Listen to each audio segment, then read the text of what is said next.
ओम अज्ञानतिमिरान्धस्य ज्ञानाञ्जनशलाकया चक्षुरुन्मिलितं येन तस्मै श्रीगुरुवे नमः। जय श्री कृष्ण चैतन्य प्रभु नित्यानंद श्री अद्वैत गदाधर शिवासादि गौर भक्तवृंद। हरे कृष्ण कृष्ण कृष्ण हरे हे राम राम राम हरे हरे। आप सभी भक्तों का स्वागत है आज फिर से हमारी इस भागवत कथा की महिमा कार्यक्रम में, और साथ ही साथ आप सभी भक्तों को शुभकामनाएं, बधाई। आज के इस पुण्य शुभ तीर्थ दिवस पर, पावन रक्षाबंधन के दिवस पर, आज रक्षाबंधन का पर्व है और साथ ही साथ आज बलराम पूर्णिमा भी है। बलराम पूर्णिमा जी का भी उत्सव है। तो आप सभी श्रोता भक्तों के लिए मंगल की प्रार्थना करते हैं, यशस्वी पुण्यवान भक्ति में जीवन की प्रार्थना करते हैं कि आप सभी भक्तों का कृष्ण में परिवार खूब फूले फूले और भगवान श्री हरि के चरणों में आपकी प्रेमा भक्ति बढ़ती जाए। और साथ ही साथ इस कोरोना काल के महान जो ये पूरे विश्व में एक बड़ी त्रासदी के रूप में फैला हुआ है, लोग भयभीत है, दुखी हैं, उन सभी भक्तों के लिए भी, उन सभी भक्तों के परिवार के लिए भी मंगल की कामना करते हैं, प्रार्थना करते हैं कि भगवान श्री हरि आप सबको, भगवान श्री कृष्ण जगन्नाथ बलदेव सुभद्रा जी, श्री श्री नरसिंह देव भगवान, श्री प्रहलाद महाराज जी, जगत गुरु शिलाकुवाद जी, आप सभी भक्तों का भक्ति में मंगल में यशस्वी पुण्यवान जीवन बने, इसी प्रार्थना के साथ हरे कृष्ण। तो आज दो उत्सव है। बाहरी जगत में तो केवल एक ही उत्सव को लोग जानते होंगे शायद कि भाई आज तो रक्षाबंधन का तीर्थ, क्योंकि सबने जो रक्षाबंधन के पर्व मनाया है। हम लोगों ने भी, दीदी ने हमारे लिए भी भेजी थी राखी, उसको जो है बांधा है। तो अब मैं ये सोच ही रहा था अभी कथा आरंभ होने से पहले कि पहले किसको बताया जाए। क्या पहले बलराम जी के विषय में बताया जाए, भगवान बलराम जी के, या रक्षाबंधन के विषय में बताया जाए? क्योंकि दोनों ही पर्व बड़े महत्वपूर्ण हैं और पूरे भारतीय संस्कृति से जुड़े हैं। चलो खैर, आप सबके मन में आ भी रहा होगा, पहले हम रक्षाबंधन के विषय में बताते हैं आज, ठीक है ना? क्योंकि बलराम जी की थोड़ी कथा बची हुई है कल की, वो भी करेंगे। तो रक्षाबंधन जो मतलब शुरुआत हुई है, उसका अर्थ होता है रक्षा का बंधन, यानी कि ऐसा बंधन जो हमारी रक्षा करता हो, ऐसे बंधन के द्वारा हमारी रक्षा हो सके, उसको रक्षाबंधन का पर्व या उत्सव माना गया है। अब बात आती है रक्षाबंधन वास्तव में कहाँ से शुरू हुआ।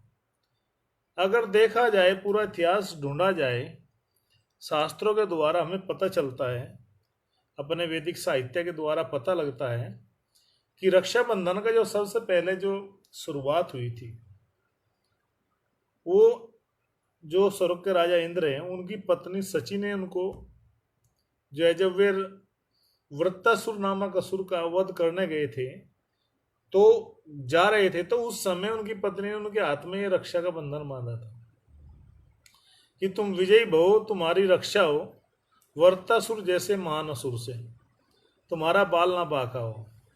ये सब बातें कह करके वे गए, उन्होंने युद्ध किया, और वृत्तासुर जो असुर कुल में तो जन्मे ही थे श्राप के कारण माता पार्वती के, साथ ही साथ भगवान के महान भक्त भी थे।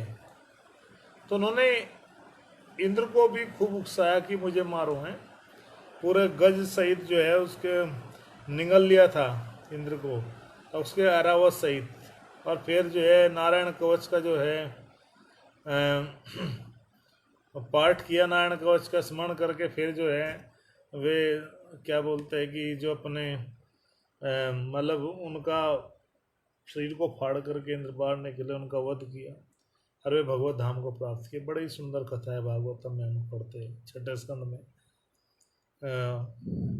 इंद्र और वृत्तासुर की। तो रक्षा हुई उनकी इस रक्षाबंधन के द्वारा। दूसरा रक्षाबंधन का पता घटना मिलती है कि माता कुंता ने अभिमन्यु को रक्षाबंधन माना, अर्थात माँ ने, दादी माँ ने बांधा था धागा बंधन का किसको, अभिमन्यु को, कि तुम्हारी रक्षा हो। जब तक अभिमन्यु के पास वो रक्षा का बंधन रहा, वो जो धागा था वो रहा, तब तक उनकी रक्षा हुई। जैसे ही उनका बंधन खुल गया, उनका जो है सभी कौरव सेना के बड़े योद्धाओं ने मिलकर के, महाभारत में पता लगता है, उनका वध कर दिया गया इस प्रकार से। अब आप कहेंगे मुझसे कि प्रभु जी ये तो भाई बहन का उत्सव है, आप इसको दूसरी बात कैसे बता रहे हो, पति पत्नी का, माता का, पुत्र का, कैसे?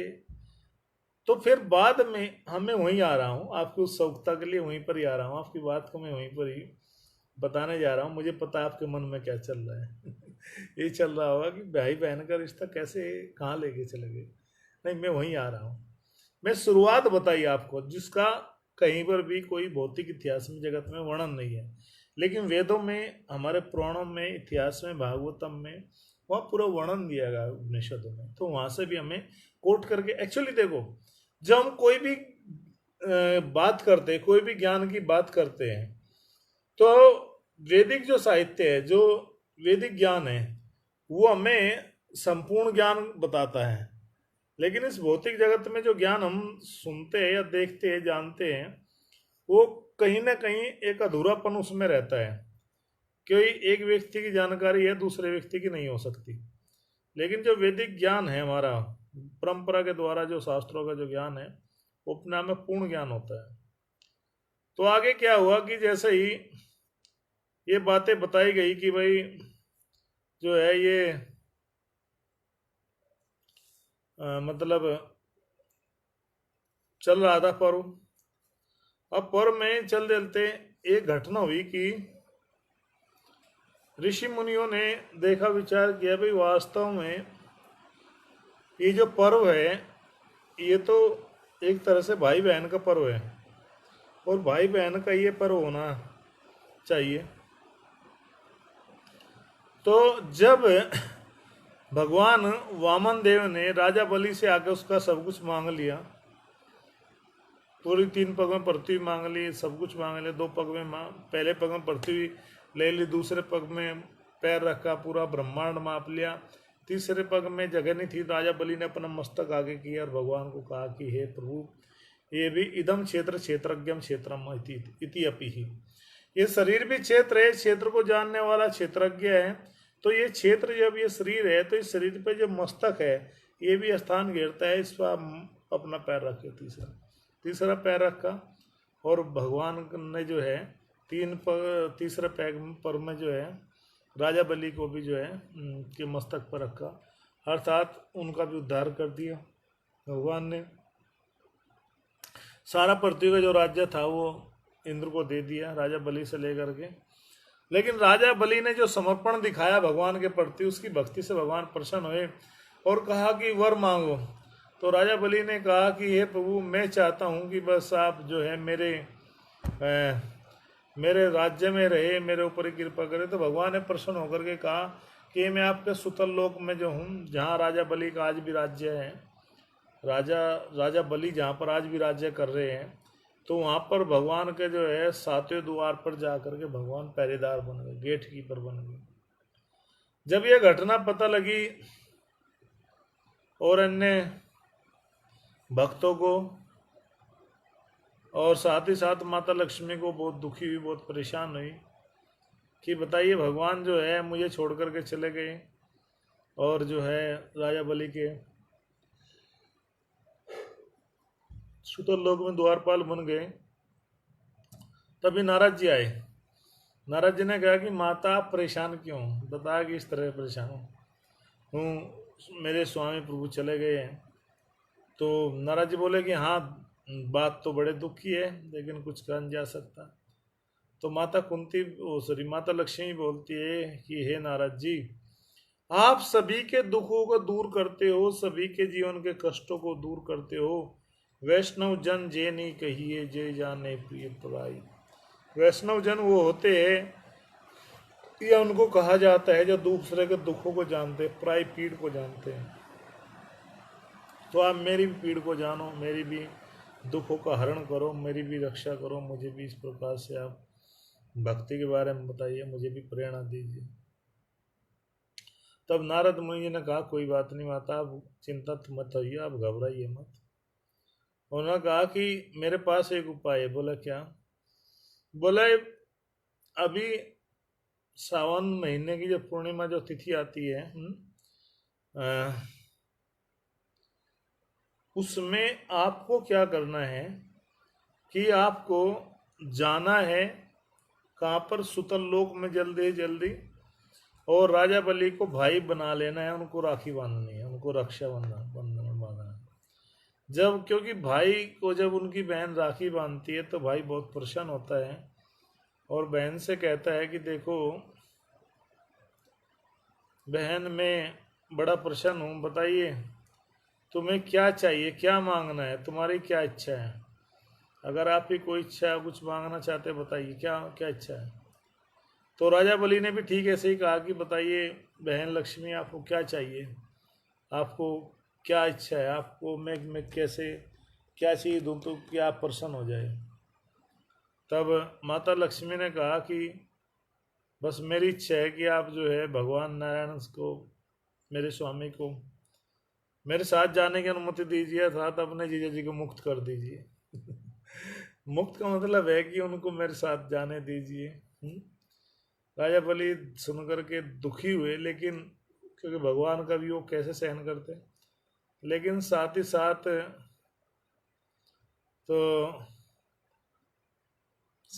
तो ये भी बोलने लगे कि चलो खैर आप जाइए। तो भगवान राजा बलि के भाव को समझ गए और बोलते हैं कि हे राजा बलि, आप घबराइए मत। वर्ष में यानी कि साल में 4 महीने ऐसे आएंगे, 4 मास ऐसे आएंगे जिनको चतुर्मास बोलते हैं या चौमासे के महीना बोलते हैं। कौन कौन से महीने? श्रावण, भादव, अश्विन और कार्तिक, ये 4 महीने हैं।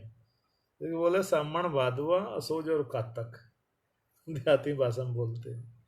यानी कि इन 4 महीनों में आप क्या करोगे कि भगवान जो है श्रावण मास से पहले ही जो एक एकादशी आती है जिसका नाम आता है देवशयन एकादशी।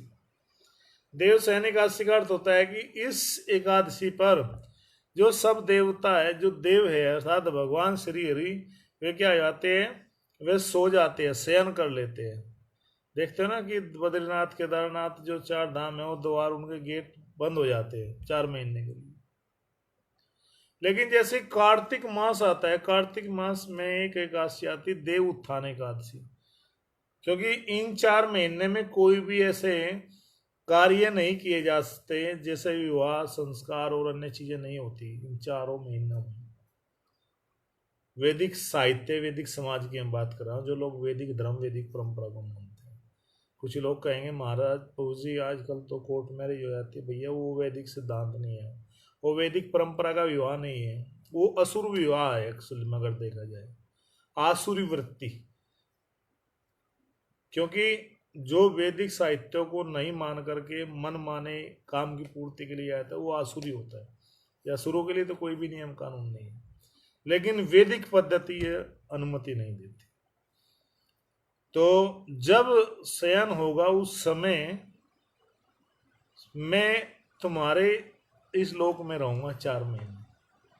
तो बताते भगवान श्री हरि 4 महीने के लिए राजा बलि के सुतल लोक में चले जाते। तो भगवान फिर जो है माता लक्ष्मी को, गरुड़ जी को बिठाया और जो है चले आए अपने वैकुंठ लोक में। तो इस तरह से ये रक्षाबंधन का पर्व शुरू हुआ।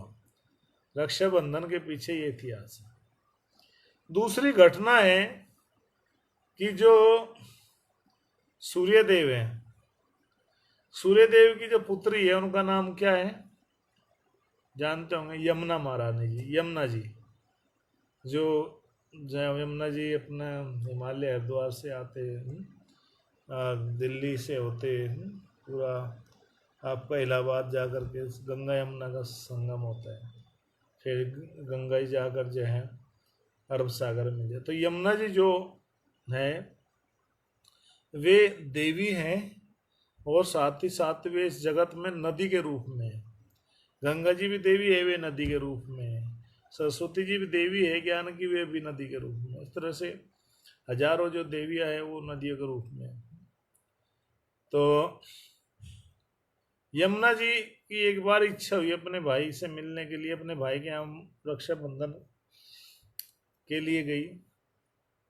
तो उन्होंने देखा कि यमराज जी जो है अपने उनके यमुना जी के भाई यमराज जी बहुत भयानक कष्ट दे रहे हैं। तो जीवों को, जो लोग पाप करते हैं, पाप कर्म करते हैं, उनको कष्ट दिए जा रहे हैं यमराज जी के द्वारा। तो इस स्थिति थी और उन्होंने उनको मुक्त करने के लिए कहा। तो यमराज जी बताते हैं कि उस दिन भाई और बहन दोनों यदि यमुना जी में स्नान करते हैं तो यमुना जी का ये वरदान है कि उनके भाई की हमेशा रक्षा होती है, क्योंकि यमुना जी ने भी अपने भाई यमराज जी को रक्षाबंधन में राखी बांधी थी। तो ये रक्षाबंधन जो है ये भाई बहन का अटूट प्रेम और सौहार्द को दर्शाता है। इस दिन भाई जो है वचन लेता है, रक्षा का वचन लेता है। कोई व्यक्ति अभी महाराष्ट्र से उसने फोन किया, हमारे जानने वाले मित्र है, भक्त है, अकोला में रहते हैं। उन्होंने कहा प्रभु जी क्या धागा बांधने से ही रक्षा होती है, क्या धागे के बिना संबंध नहीं है? मैंने कहा बिल्कुल है, धागे बिना भी संबंध है। संबंध मन से होता है, मन की चेतना से होता है, प्रेम और समर्पण से होता है, त्याग से होता है, सौहार्द से होता है। लेकिन ये धागा हमें बार बार बताता है, इस पर्व को बनाने से, इस पर्व को सेलिब्रेट करने से, एक दूसरे मिलने से, रक्षाबंधन का पर्व बहन को उपहार देने से, उनकी रक्षा का वचन देने से हमें ये याद आता है, हमें ये बात याद आती है कि जगत की जितने भी बहनें हैं संसार में वो सब हमारी बहनें। केवल वही हमारी बहन नहीं जो हमें रक्षाबंधन बांधती है, धागा बांधना, बल्कि और अन्य बहनें हैं, उनका भी हम रक्षा का प्रण लें मन से, वचन से, कर्म से। और वास्तव में यदि सभी भाई और सभी बहनें अपनी मर्यादा का पालन करें, दिए गए वचन का पालन, केवल भाई ही, हमने बताया उनको कि केवल भाई ही प्रण न ले, बहन भी प्रण ले। ये दोनों का कर्तव्य है, दोनों को बंधन में बंधना है भाई बहन का, जब भी रक्षाबंधन माने जाए कि वो भी बहन भी ऐसा कोई कार्य न करे जिससे कुल की, परिवार की, भाई की, माता पिता की जो है मर्यादा कुलंकित हो, उनके ऊपर कलंक लगे। और भाई भी बहन की हर प्रकार से रक्षा करे, तब वास्तव में संसार और भी सुंदर हो जाएगा। ये वास्तव में संक्षेप में रक्षाबंधन का छोटा सा हमने इतिहास बताया। और भी बहुत सारी कथाएं, कहानी है, इतिहास में मिलते हैं कि कर्मा बाई जो थी एक रानी हुई है इतिहास में, उन्होंने भी जो है किसी शासक को, मुसलमान को रक्षा, मतलब मैं नाम तो उनका नहीं जानता, उनको राखी बांधी थी और उन्होंने फिर उनके राज्य की रक्षा करने का वचन दिया था। कहा था कि बहन तुमने भाई को राखी बांधी है, ये भाई जो है जरूर जो है तुम्हें वचन देता है, एक दिन तुम्हारी जरूर रक्षा करेगा जब संकट होगा। तो जब उन जो रानी थी उनके ऊपर जब दूसरे और शासकों ने आक्रमण किया, मुगलों ने, तो उस राजा ने जाकर के, उस बादशाह ने जाकर के अपने बहन की ओर से युद्ध लड़ा था और उनको मार मार के भगाया था, केवल किसके बल पर? इस राखी के धागे के बंधन के बल। तो ये बहुत पवित्र धागा है, बहुत पवित्र उत्सव है ये, अगर हम इसको माने।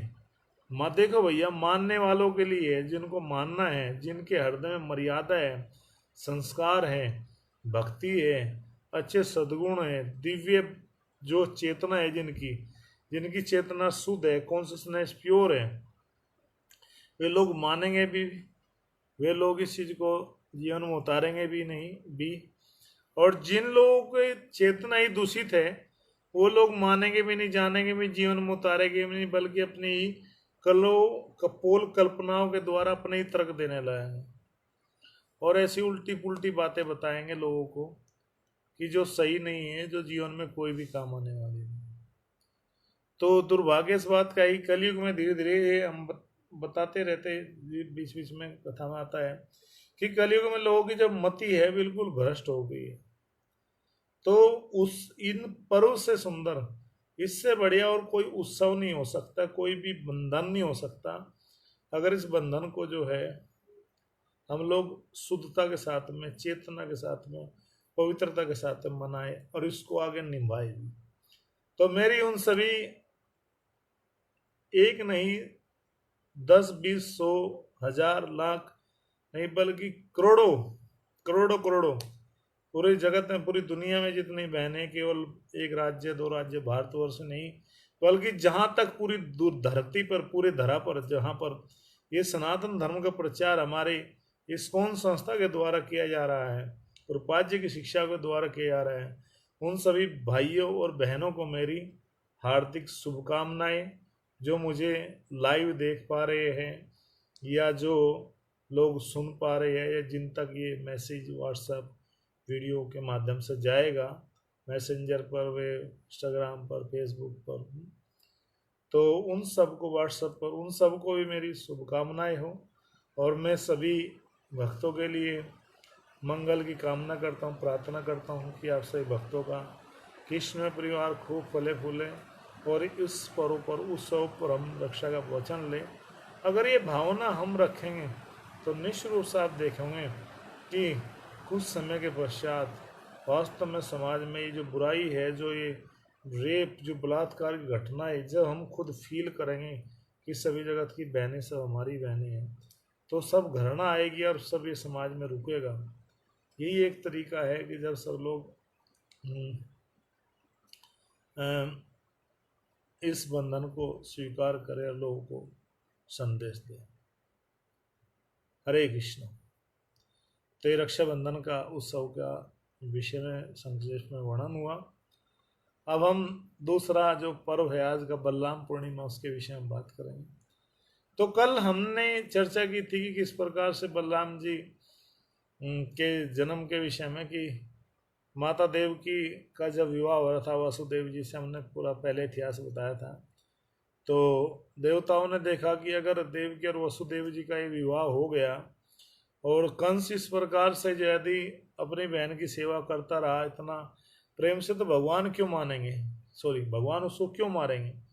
इस जगत में ही कोई किसी माता पिता का सम्मान करता है, उपकार करता है, तो उसका पुत्र तो और भी ज़्यादा कृतज्ञ हो जाता है कि देखो इस व्यक्ति ने हमारे माता पिता का सम्मान किया है, तो भगवान तो सुहृद है, वो क्यों मारेंगे।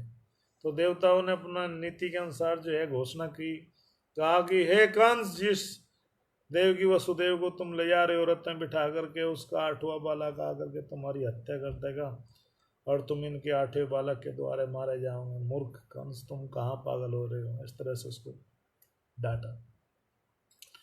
कंस को होश आया, रे ये तो वास्तव में सही कह रही है, मैं तो गलत फहमे फंस गया था, जिस रूप से ये जो है मुझे मार देंगे इनका पुत्र, अब मुझे कुछ करना चाहिए। तो कंस के मन में वही भौतिक बुद्धि जाग गई, भौतिक विचार आने लगे। कहा कि ठीक है, और जा कर के जो है तलवार निकाल ली, मारना चाहा। वसुदेव जी ने बताया था कि इस प्रकार से न कहा कि जिस पुत्र से तुम्हें भय है उसकी मैं जान बचा करके रक्षा करूँगा, बाकी पुत्रों को मैं तुम्हें ला करके दूंगा। तो ऐसा ही हुआ कि जब अन्य मतलब कंस के मन में, जब जेल में डाल दिया, तो कंस के मन में एक विचार आया। सोचा, रे काहे मैं परेशान दे रहा हूँ, काहे मैं जो हूँ कष्ट दे रहा हूँ, चलो छोड़ देता हूँ। ये विचार कर ही रहा था, तभी महल में कंस के पास में नारद मुनि जी आए। नारद मुनि जी जो है वे ऐसे ऋषि, ऐसे प्रचारक हैं कि वे देवताओं के भी गुरु है और असुरों के भी। तो कंस ने उनको सम्मान दिया, कहा कि आइए देवर्षि नारद जी स्वागत है। देवर्षि नारद जी ने पूछा कि अरे कंस, तुम कैसे चिंता में डूबे हो, क्या चिंता सता रही है, क्या बात हुई, हमें तो बताओ। उसने कहा कि नारद जी, देवर्षि जी, समस्या ये है कि जो देवकी है उनके पुत्र है, घोषणा हुई, आकाश वाणी हुई है कि भाई पुत्र मेरी हत्या करेंगे। अब मैं सोच रहा हूँ उनको छोड़ दूँ, एक बालक कौन मारेगा, जब जब बाल देखा जाएगा। ऐसा विचार आया था कंस के मन में भी।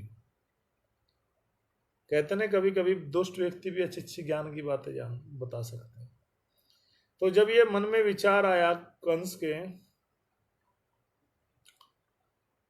तो नारद जी ने बहुत अच्छी तरह देखा कि भैया ये तो प्लान चौपट हो जाएगा देवताओं का।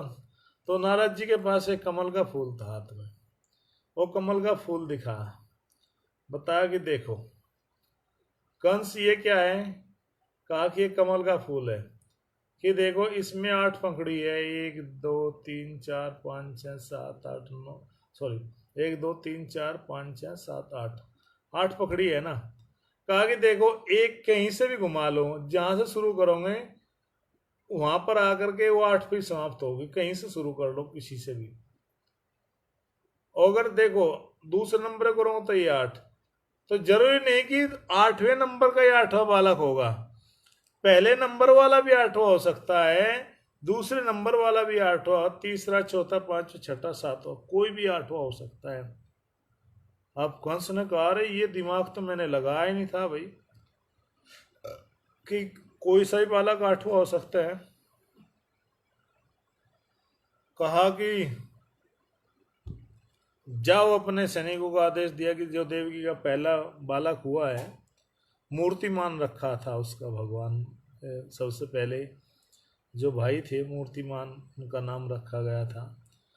क्योंकि जब लेकर आए तो दया आ गई थी कंस का ना। लेकिन जैसे ये बात सुनी नारद जी की, एक तरह से आप कहो कि नारद मुनि जी बताइए किसी की हत्या करवा रहे, गलत बात है तो नहीं, अगर देखा जाए उसके पीछे भी रीजन था। वे सब भगवान के भ्राता ही थे, और बाद में जब भगवान संदीपन मुनि जी के आश्रम में उज्जैन से जब शिक्षा प्राप्त करके आए थे, तब भी उन्होंने अपने गुरु के पुत्र को जीवित लेकर आए थे, समुद्र से बचाया था। तो माता देवकी ने भी उसी बात को याद करते हुए कहा था कि आपने इस प्रकार से अपने गुरु के पुत्र की रक्षा की थी, इस तरह से आप मेरे भी पुत्रों की रक्षा करो, मतलब मुझे भी मेरे बेटे ला करके दो। तो भगवान ने उस समय भी अपनी माता के भाव को रख करके जो है अपने सारे जो भाई थे, माता देवी के जितने भी सपुत्र थे, वो ला करके दिए थे वापसी, किसको, अपनी माता को, और उन्होंने आकर के दूध पिया था। ऐसा नहीं है कि वो कहीं चले गए थे, बल्कि भगवान के चिंता शक्ति के द्वारा सब हुआ था। और नारद जी भगवान की लीलाओं में ही को और ज़्यादा रोचक करने के लिए, ताकि कंस का जल्दी वध हो, क्योंकि जब तक कंस पाप न करता उसकी हत्या भगवान न करते, तो इसलिए उसको नारद जी ने इसलिए उकसाया, और फिर अन्य 6 पुत्रों की हत्या कर दी। तो जो 7वां बालक आने वाला था वे बलराम जी थे, संकर्षण जी थे। तो भगवान ने जो है मतलब अपनी अचिंत्य शक्ति के द्वारा माता यशोदा के जो गर्भ में जो बालक था उसको माता रोहिणी के गर्भ में ट्रांसफर कर दिया, हस्तांतरित कर दिया। ये भगवान अपनी अचिंत्य शक्ति को द्वारा करते हैं। तो उनको खींचा गया, लाया गया, संकर्षण कर्षण किया गया, तो उनका नाम संकर्ण या, और बलवान बल में अधिक थे तो बलराम जी रखा गया। वे आज के दिन भगवान के जन्म से 1 साल पहले जो है 1 साल बड़े थे। कौन? 1 साल 8 महीने बड़े थे बलराम जी। किन से? श्री कृष्ण से। तब वे आए और उनका जन्म हुआ, और 1 साल बाद भगवान जो है फिर श्री कृष्ण आए जन्माष्टमी के दिन, अष्टमी तिथि के, जो आज से 8 दिन बाद जो है जो जन्माष्टमी उत्सव मनाया जाएगा उसमें भगवान प्रकट होंगे। तो इस प्रकार से बलराम जी आकर के, बलराम जी गुरु तत्व है, गुरु का उनका पद है, और वे आकर के सबको कृष्ण प्रेम बांटते। वे ही बलराम जी जो है बलराम हिले निताई, वही बलराम जी जब चैतन्य महाप्रभु आज से 500 साल पहले आए नदिया ग्राम पश्चिम बंगाल में, इस धरा पर भक्ति का प्रचार करने के लिए, तो वही बलराम जी नित्यानंद जी बन करके आए, नित्यानंद प्रभु बन करके आए, और श्री कृष्ण जो है बने चैतन्य महाप्रभु। तो श्री कृष्ण चैतन्य राधा कृष्ण अय्यन्य, राधा कृष्ण का सम्मिलित रूप ही श्री कृष्ण चैतन्य प्रभु है, चैतन्य महाप्रभु है, उनका भाव लेकर के ही आए थे। तो बलराम जी जो है, जो कृपालु है, गुरु पद रखते हैं और पूरे जगत में कृपा करते हैं। आजकल कुछ लोग तथाकथित लोग जिनको पूरा ज्ञान नहीं है, मस्तिष्क भ्रमित है, तो भगवान के बारे में कुछ ही बोल देते हैं। कुछ समय पहले के विवाद किसने खड़ा कर था, कहा था कि बलराम जी तो दारू पीते थे। तो ये दुर्बुद्धि का कारण होता है कि कुछ लोग अपनी बातों को सिद्ध करने के लिए, कुछ मूर्ख टाइप के लोग भी है ना दुनिया में, कि जो लोग फेमस होना चाहते हैं, फेमस होना चाहते हैं, प्रसिद्ध होना चाहते हैं, ऐसे मूर्खों को कमी नहीं है जो भगवान के विषय में कुछ उल्टा पुल्टा बोलते हैं। एक कहावत है पंचतंत्र में कि कुछ लोग कपड़े फाड़ करके, कुछ लोग बर्तन तोड़ करके, कुछ चिल्ला करके अपने आप को प्रसिद्ध करना चाहते हैं। तो ऐसे लोगों की कमी नहीं है। वास्तव में भगवान जो है ऐसा नहीं करते हैं। भगवान वारुणी पीते हैं, जो चावल से बनता है। जगन्नाथपुरी में जाएंगे तो आज भी भक्त लोग उसको पीते हैं। वो वारुणी थी, वो कोई दारू नहीं थी। जो लोग बुद्धि दारू में, दारू जैसी बात होती है। तो बलराम जी भगवान के बड़े भाई है, हलधर जी है। कृष्ण और बलराम एक प्रतीक है हमारे लिए। बलराम जी के पास में हल है, तो वे कृषि का प्रतीक है। कृषि की कृषि की जाए, खेती की जाए, एग्रीकल्चर के प्रणेता है। कृष्ण बांसुरी बजाते हैं, गाय है कृष्ण के पास, तो वे गोपालन के लिए प्रणेता है। तो कृषि और गोपालन ही आधार है हमारे जीवन का, हमारी भारतीय संस्कृति का। अंत में जब ये सब कुछ सिविलाइजेशन सब कुछ खत्म भी होगी, जब ये जितने भी टेक्नोलॉजी है खत्म होगी 2035 के बाद में, थर्ड वर्ल्ड वार के बाद में, तो उस समय गोपालन और कृषि ही चलेगा। सब कुछ खत्म हो जाएगा, इंटरनेट, बस लोग सिंपल जीवन जिएंगे और भजन करेंगे। तो बलराम जी हमें प्रेरणा देते हैं कृषि के लिए। बलराम पर्व और जो है बलराम जयंती, आपसे निवेदन है कि आप सब भक्त सही 8 बजे कृपया करके उपस्थित हो जाएगी और हम इस प्रोग्राम को आगे बढ़ाएं। कल एक नए विषय के साथ फिर उपस्थित होंगे। तब तक के लिए आप भक्तों का से विदा लेते हैं। हरे कृष्णा, जय श्रील प्रभुपाद।